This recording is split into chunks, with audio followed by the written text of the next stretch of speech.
దేవుని సన్నిధిలో మనం సమయాన్ని గడపాలి.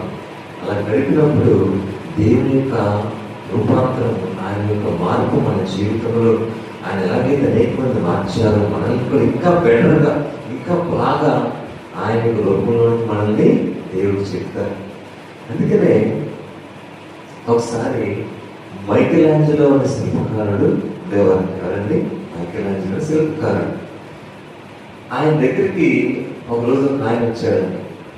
అయితే శిల్పాలు చెక్కే వారి దగ్గర ఏముంటాయి? బండరాయిలు ఉంటాయి.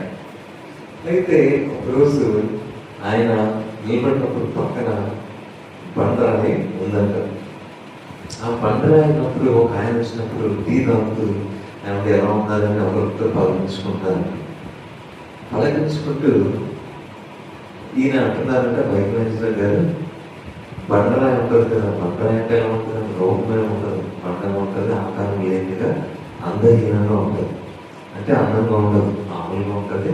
అది చూడడానికి అసలు ఒక రూపమే ఉంటుంది. కానీ మైకెలాంజెలో ఏమంటాడంటే, ఎవరు చూసారా ఈ బండరాయిని ఎంత అందంగా ఉందో అన్నారంటే,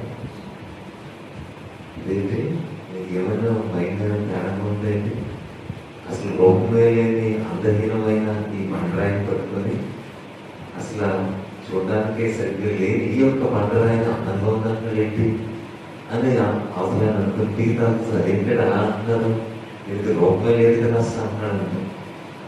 అప్పుడు ఈయన అంటున్నాడంట మైకెలాంజెలో గారు, మీ కంటికి ఇది రూపం లేని బండరాయిగానే కనపడుతుంది.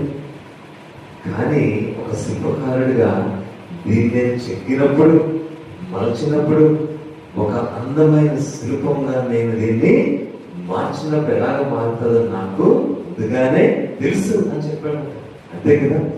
అందుకని ఇటలీ దేశానికి వెళ్తే సెయింట్ పీటర్స్ అనే సంఘంలో దావీదు యొక్క శిల్పాన్ని మైకెలాంజెలో అనే శిల్పకారుడు అందంగా చెప్పాడండి.